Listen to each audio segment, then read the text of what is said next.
Ayan po mga katandem, magandang araw po sa ating lahat at happy Thursday po sa ating lahat mga katandem. So muli po na nandito na naman tayo sa Bundok Arayat at bumalik po at pangalawang araw natin na pag-ahon dito sa Bundok Arayat upang pagpatuloy po natin ang ating paglilinis ng ating tanim na okra mga katandem. So muli po, samahan niyo ako dito sa part 2 ng ating paglilinis ng okra.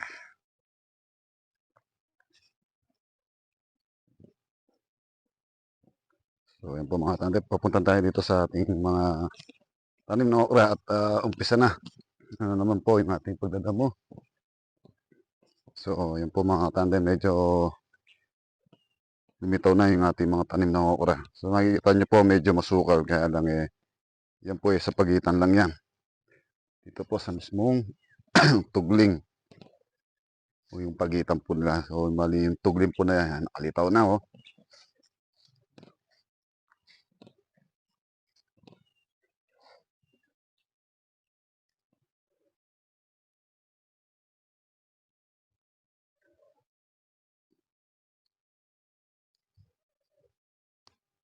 Yan. Umpisa na naman po yung ating pagtatrabaho dito sa tanim natin ng okra. So kukunin natin muna yung lingkaw. So kaya natin iwanan yung lingkaw natin.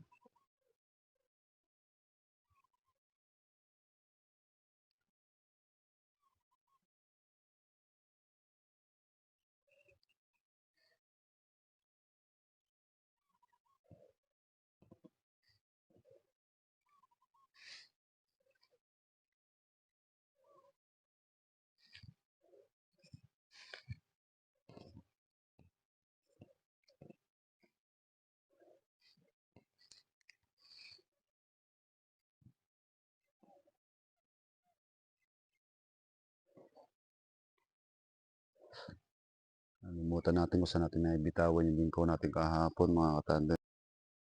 Let's go!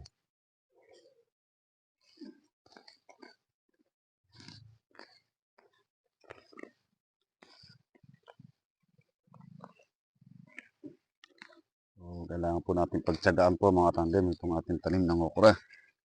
At sa kasalukuyan po medyo mababa ang presyo ng okra. Baka po pag nagbigay ng bunga ito matapatan po natin yung magandang presyo. Kaya tsagaan natin ngayon na dadamuhin. So pag nangyari po natin, tsaka natin siya i-spray ng pamatay damo. Yung mismong pagitan. Para po sa ganun, pagka lumabong na sila, hindi na tayo mananaktak.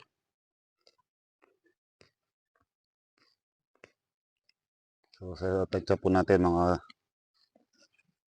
2 araw pa tayo dito. 3 araw, mayayari na natin pagdadamo. So, tulad po natin mga katandem, solo-solo lang tayo.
trabaho sa pagdadamo ng okra.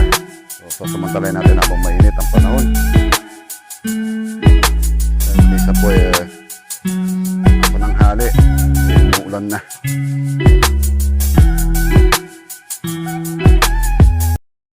So, yan po, tuloy-tuloy lang po ang ating pagdadamo.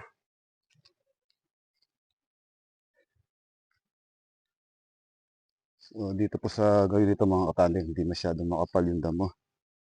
At yun sa gawin lang na sa baba, sa taas, siyang po makapal. Kaya medyo mapapabilis tayo dito. Yung mismong puno na lang po ang nilinisin natin.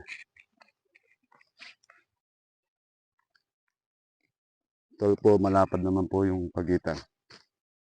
Kaya itong puno na lang. Yan. Mabilis oh. Tsaka lang ibang matataas na damo. Para pag nag-spray tayo ng pamatay damo hindi na po sila istorbo.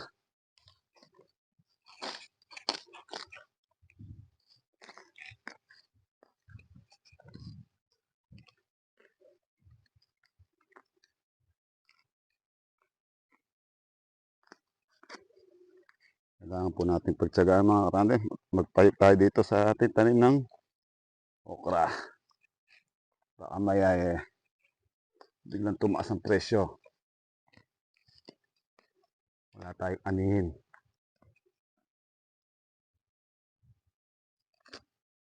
Lubog sa damo. Yan nga. So, siguro po tataka kayo bakit ngayon na po tayo nagdadamo dito sa ating tanim. Tulad nga po nabanggit ko kahapon nag-focus muna tayo sa ating mga estudyante natin. Dahil nga po nga po yung nagiging allowance nila. Hindi po kasi po pwede na wala silang allowance.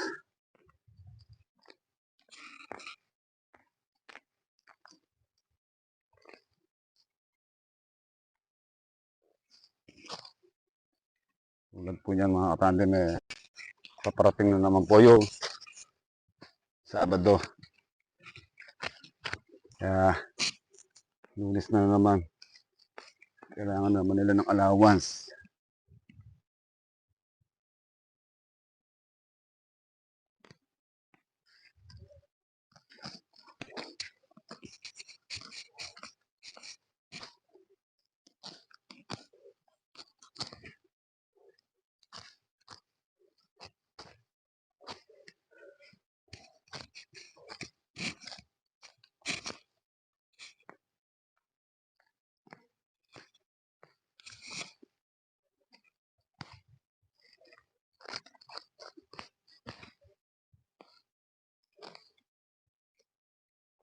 Sa totoo lang po mga katandem pag-aaral po ng mga bata ang una kong iniisip.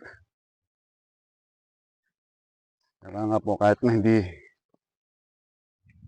kayang pag-aral ng mga bata pero nahihigit ako sa mga bata yung pagpupusige ng pag-aaral na gusto nila makapagtapos.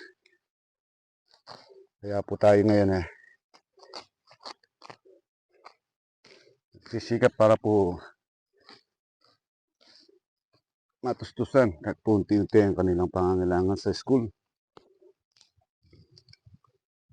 At maganda naman po yung nakikita natin na improvement sa mga bata ng kanilang pag-aaral.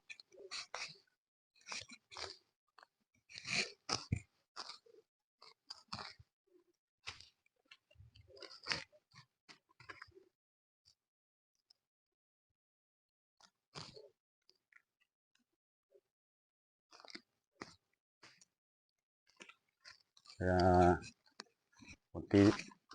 konti-tis na lang.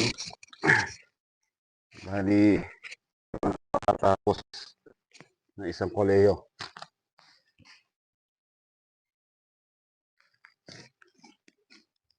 At masasabi po natin na Itaguyod natin sa abot ng makakaya natin mga tandem.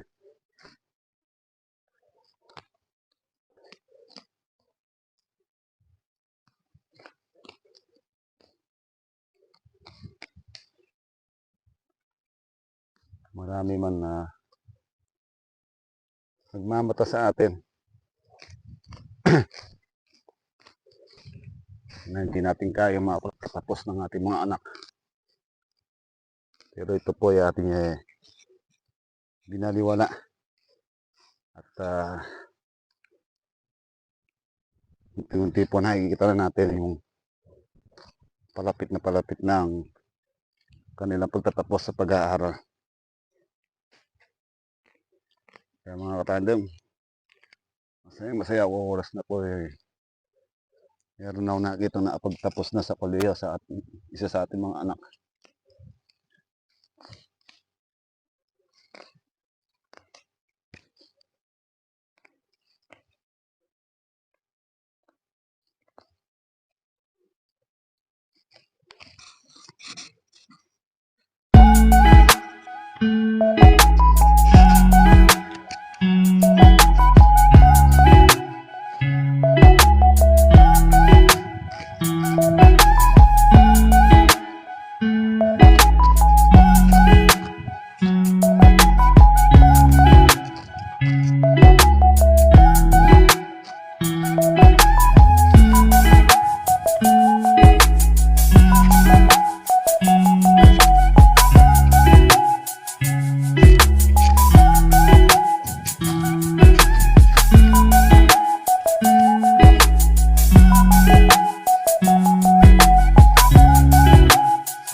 Po mga katandem, bali may pantay na natin doon sa hangganan nung nadamo natin kahapon.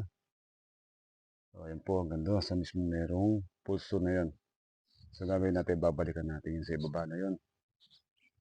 Muli po, mag-uumpisa na naman tayo dun sa ibaba. Paakyat. Siguro po hanggang mamayang hapon mga katandem, mahigit naman kalahati. So, pag doon tayo mag-uumpisa mamaya, paakyat hanggang dito sa may pulso. Pag po may oras pa nun, kakana tayo doon. Doon naman tayo mag-uumpisa nun, paakyat. Tintis na lang. Lumilitaw na. Yan o, ito na yung mga tanim nating okra. Nakaguhit na. Yan po mga katandem o. Litaw na sa tubling. Medyo marami din po yung mga namatay mga katandem. So medyo mainit na. Kaya tayo mo tayo konti.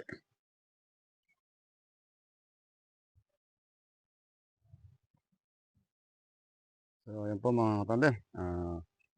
Oras na ng pahinga. At oras na rin po yung pagkain natin ng tanghalian. So bali alas 12 na. So nasubo tayo. So sana po yung magbuhat doon. Umabot siya hanggang doon sa may pulso. Matapos natin mga katandem. So medyo makapal. Manda mo. Tara, kain muna tayo.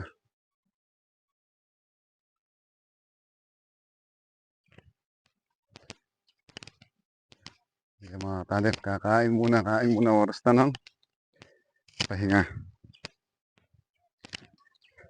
Pahinga muna, pahinga.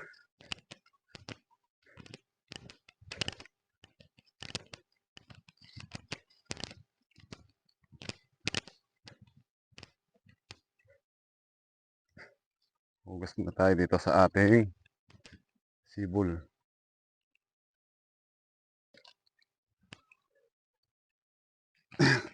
Ugas muna.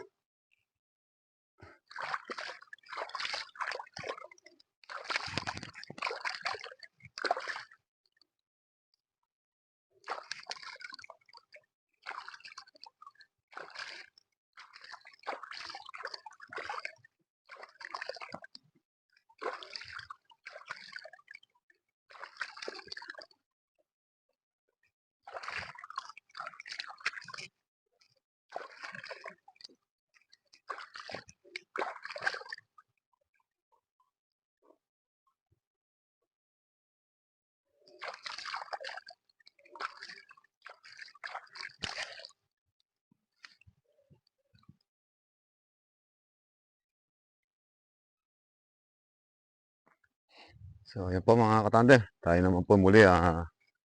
Sasabak muli sa ating pagdadamo. So, kahit pa paano medyo sumisilong-silong konti yung ating araw. Yan, medyo sinisipon pa po tayo mga katandem.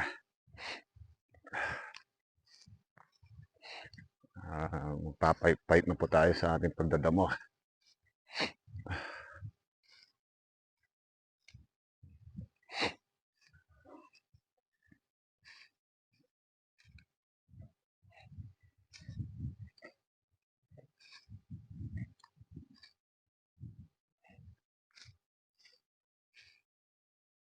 Let's go. Kahit dahan-dahan lang tayo mga katandem. Ano mayari na natin. So, 2 araw hanggang 3 araw bago natin mayari.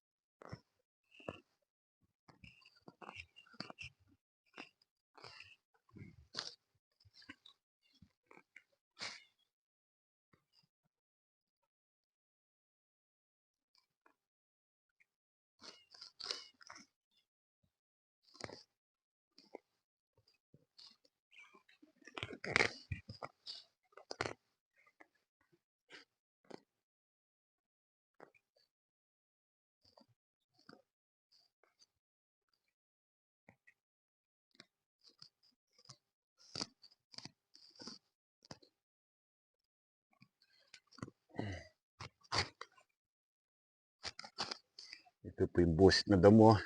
Mahirap patayin.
Nakuha natin na nangyayari yung makapal na damo. O, yan po. Oh.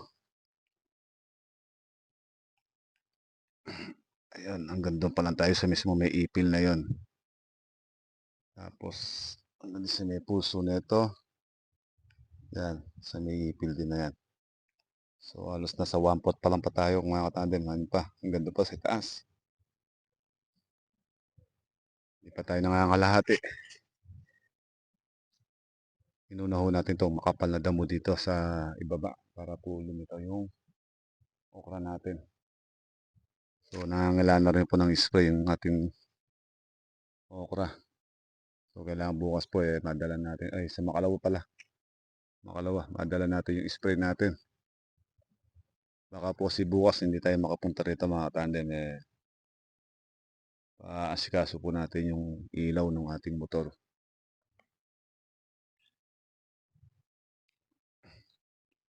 Ayan po. Nagbabadya na naman yung ulan. So katatawag lang po natin sa anak natin kay Marilyn sa Magalang. So yung nga po, nabalita na naman niya na basa na naman sila sa ulan. Umuulan po doon kasalukuyan, kaya yun, basa na naman sila. Napatawag po tayo dahil po sa malakas po yung kulog tsaka yung kidlat.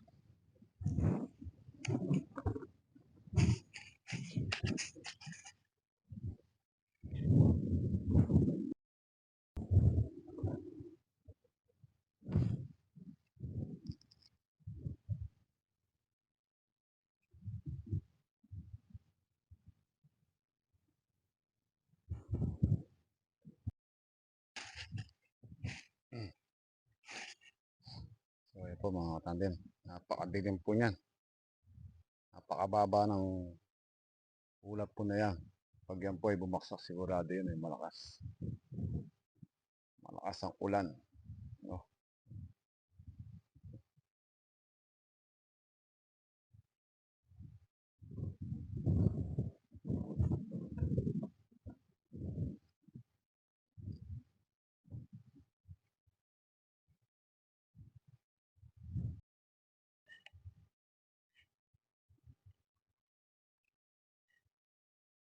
So yun po mga tandem. Medyo unat-unat mo natin yung likod natin, masakit na. So bali, mula rito sa pwesto natin, Hanggang doon sa baba na yan. Pupunta lang ito hanggang dito. Nakalitaw na yung tubig natin mga tandem. Oh. Halos sa gilid ng kubo natin. Kaso maluwang pa yung nakatira. Ayun pa hanggang sa may bato na yan mga tandem. Oh. Yan, sa may bato na yan. Hanggang dyan pa po sa may bato na yan ang ating dinadamuhan. Makapal ang damo na yun sa taas.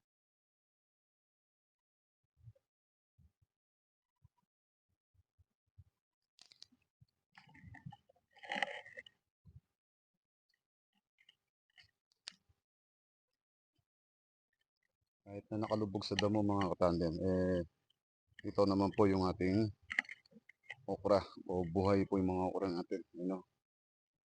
So meron po mga ilan-ilan na patay na. O yung talagang hindi po tumubo. Nung po merong tumutubo sila na dahil nga po sa nasaklo sa tag-araw. So bali nag-ulit tayo nun. Hindi rin tumubo yung ulit natin. Pero kahit paano po mga tandem makapal din yung okra. Ayan o. So yan po yung nakikita niyo malapad ng dahon. Nangingilaw. Kaya nangyari natin na damuhan yan, patatabain natin.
Pahinga-pahinga muna.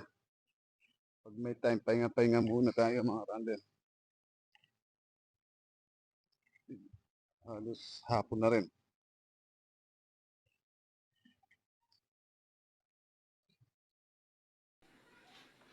So yan po mga tandem, muli po nakauwinom lang tayo ng mapayapa na galing tayo sa ating bundok, sa bundok Arayat po sa paglilinis natin ng ating tanim ng okra.